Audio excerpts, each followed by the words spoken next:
السلام علیکم ناظرین، میں طارق اسماعیل ساگر آپ کی خدمت میں کچھ نئی گزارشات کے ساتھ۔ ناظرین، یہ جو میں ریکارڈنگ کرا رہا ہوں کچھ ذاتی گزارشات میں نے آپ سے کرنی ہیں۔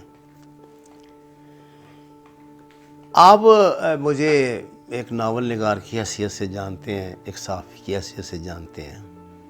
میں نے زندگی میں جتنا بھی لکھا ایک نظریاتی بنیاد کو اپنے لکھنے کی بنیاد بنایا۔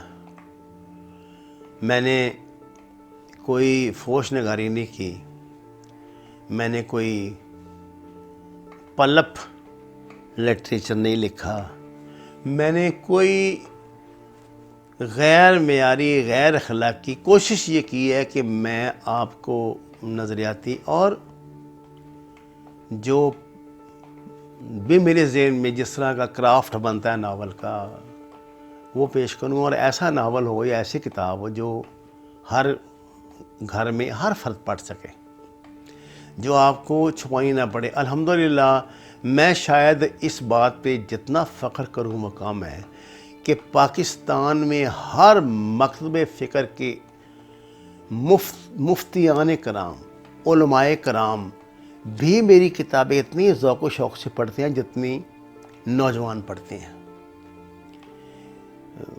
جو لوگ کتابوں کا بزنس کرتے ہیں وہ اگر آپ ان سے پوچھیں گے تو آپ کو بتائیں گے کہ الحمدللہ میرا شمار ملک کے اچھے بکنے والے رائٹرز میں ہوتا ہے۔ مجھے کوئی اتنی تکلیف نہیں ہے کہ میری کتابیں بکیں یا نہ بکیں۔ یہ تو جب لوگوں نے پی ڈی ایف پہ مجھے بیچنا شروع کر دیا، میرے نام کی وہ اپنے چینل بنا لیا اور میرے ناول پڑھنے شروع کر دی، اتنے یہ ظالم اور بے ایمان لوگ ہیں۔ آپ کو حیرت ہوگی کہ جب ایک دو کو میں نے اس حوالے سے کہا کہ آپ یہ غیر قانونی کام نہ کریں تو انہوں نے ایک ایسی بات، یعنی وہ مثلا وہ لکھ دیں گے ایک پاکستانی کمانڈو کے فرار کی کہانی اور میرا ناول کمانڈو پڑھنا شروع کر دیں گے۔ اب انہوں نے یہ پہلے تو چلو میرا نام ہی ساتھ دے دیتے تھے، اب وہ میرا نام بھی نہیں دیتے، یہ انہوں نے کیا۔ خیر، میں یہ سمجھتا تھا کہ میری ناول نگاری سے ایک پوری نسل متاثر ہوئی ہے۔ الحمدللہ الحمدللہ الحمدللہ ثم الحمدللہ، مجھے یہ فخر ہے اس بات پہ کہ میں عسکری جو ہمارے حلقے ہیں وہاں خاصی میری فالوئنگ ہے ناول کے حوالے سے، کیونکہ میں نے 65 وار کے پس منظر میں، 71 کے پس منظر میں، انڈیا جو انڈین ایگریشن کے، انٹرنیشنل پولیٹکس کے، پاکستان میں جاری دہشت گردی، جو انفلٹریشن پاکستان میں ہو رہی ہے، اور 5th جنریشن وار کے پس منظر میں ہی ناول نگاری کیا۔ میرا بنیادی طور پہ میں نے اردو زبان میں انگریزی ناول لکھا ہے۔ کچھ اب حالات ایسے ہیں کہ پاکستان میں تو خیر الحمدللہ ویسے بھی پڑھے لکھے لوگ بھی اخبار ہی نہیں پڑھتے، تو ناول کتاب وہ کہاں پڑھیں گے؟ خرید کے پڑھنے پر تو موت ہی پڑ جاتی ہے فوراً۔ یہ لوگ 20 روپے والی سگریٹ کی ڈبی اب میرے دیکھتے دیکھتے نا 8-10 سال میں 150 روپے کی ہو گئی ہے۔ اس پہ کسی کو کوئی تکلیف نہیں۔ جوتیوں کا ریٹ کتنا بڑھ گیا ہے، کپڑوں کا کتنا بڑھ گیا ہے، کھانے کی چیزوں کا کتنا بڑھ گیا ہے۔ یہ جب بھی ان کو موت پڑے گی وہ کتاب کی قیمت پہ پڑے گی۔ بھئی اب جب وقت میرا جو یہ ہے ناول میں ایک جاسوس تھا جس کا 124واں ایڈیشن شائع ہو رہا ہے، اس کا پہلے ایڈیشن کی قیمت آپ کو پتہ کیا تھی؟ 35 روپیز۔ قومی کتب خانے نے اسے شائع کیا تھا، 35 روپے کا ناول تھا۔ آج اس ناول، وہ ناول جو ہے وہ کوئی پبلشر بھی چھاپ لے، جیسے مرضی کاغذ پہ چھاپ لے، اس کو گھر میں بیچارے کو 400 روپے کا کاسٹ کرتا ہے، 300 روپے کا کاسٹ کرتا ہے، بازار میں اس کو 60% کمیشن دینی پڑتی ہے۔ وہ کیا بیچے گا، کیا کرے گا، اور آپ کیا خریدیں گے؟ میں نے اگر 5th جنریشن وار پہ جو کچھ لکھا ہے، آپ کو پتہ ہے کہ اس پہ پیچھے کتنی محنت ہے۔ وہ ترجمہ ایک بڑا عذاب ہے۔ ہر چیز کا ترجمہ میں خود نہیں کر سکتا، جو خاص طور سے ٹیکنالوجی جس میں شامل ہو، جس میں مترادفات اتنے میرے پاس نہیں ہے۔ میرا اتنا انگریزی کا کوئی بھی میرا علم اتنا نہیں، اردو کا بھی اتنا نہیں ہے، پنجابی کا بھی اتنا نہیں ہے، لیکن یہ ہے کہ اس میں مجھے کچھ لوگوں کی مدد لینی پڑتی ہے، ان کو پے کرنا پڑتا ہے اور یہ 5th جنریشن پہ جو میں نے کتاب لکھی ہے، یہ اردو زبان میں ایک ہی کتاب لکھی گئی ہے، کوئی نہیں لکھی گئی، نہ کوئی لکھے گا. میں یہ آپ کو ابھی بھی کہہ دیتا ہوں، وہ چوری کر کے لکھے تو ٹھیک ہے. جیسے میں نے جب را لکھا تھا تو اس کے بعد اس ملک میں طوفان آ گیا، پھر میں اس بات کی پرواہ نہیں کرتا کبھی بھی. کوئی کرے، علم پھیلنا چاہیے، اور میرا کوئی ٹھیکہ نہیں ہے.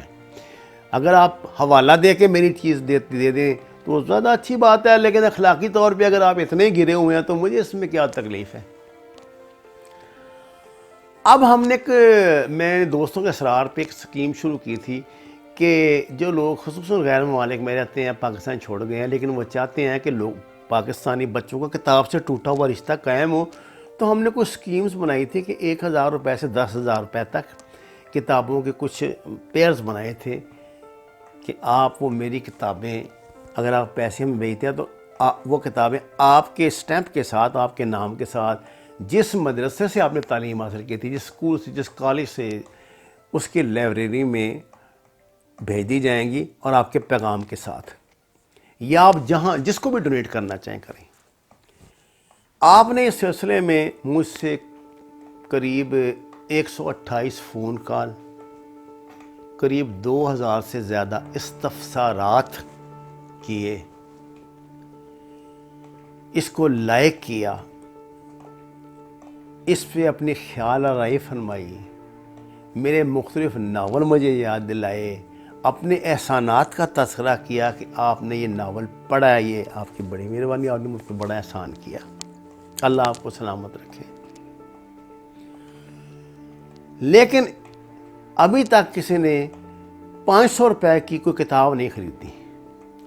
ناظرین، یہ ہے ہمارا عمل. میں یہ بات اس لیے کر رہا ہوں کہ ہم باتیں تو بہت کرتے ہیں. اب یہ کوئی ہو نا، یہ جہاں شوشا کا معاملہ ہو، جہاں آپ کو پتہ ہو کہ یہ پانی کی سبیل پہ میرا نام بھی لکھا جا رہا ہے، یہ محفل نعت میں جب میں وہ نوٹوں کو ایسے کر کے پھینکوں گا تو میری تصویر بھی بنے گی، اور حاجی صاحب کا ساتھ نام بھی آئے گا کہ بڑے ماشاءاللہ 20 دیگیں سجا کے کسی کو باہر کھلائیں گے تو ہوگا.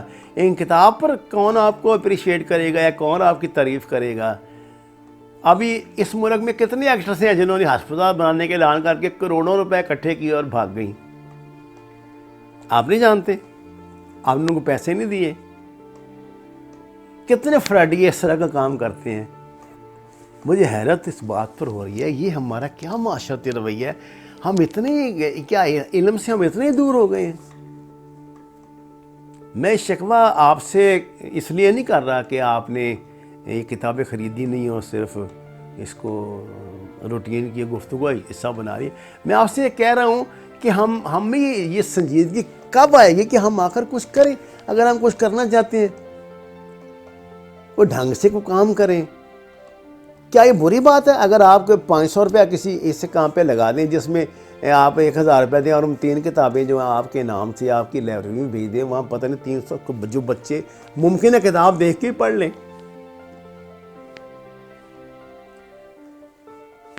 میں کہتے ہیں یہ قوموں کی عادتیں بھی ہوتی ہیں، کچھ نیچر بھی ہوتی ہے. شاید مسلمانوں کی ایک زمانے میں ہم نے تو دنیا کو، علامہ اقبال نے وہ کہا تھا وہاں کرتبہ میں، یہ رونا رویا تھا، کتابیں اپنے آبا کی انہیں دیکھیں جو یورپ میں، تو دل ہوتا ہے سی پارا. ہم نے اپنا علم دریابرد کر دیا، اپنی کتابیں دریابرد کر دیں، بچوں کے ہاتھ میں موبائل پکڑا دیے، اور اب ان سے توقع کر رہے ہیں کہ وہ مطلب کوئی پازیٹیو رزلٹ آپ کو دیں. یہ نہیں ہو سکتا. اگر آپ تھور بیجیں گے تو تھور کا درخت ہی ہوگے گا. یہ نہ آپ سوچیں کبھی بھی. اخبار خرید کے پڑھا کریں، کتاب خرید کے پڑھا کریں. اس کا آپ کو بھی، آپ کے آنے والی نسلوں کو بھی بہت فائدہ ہوگا، اور یہ آپ ایک اچھا کام کر کے دنیا سے جائیں گے. آپ کا بہت شکریہ.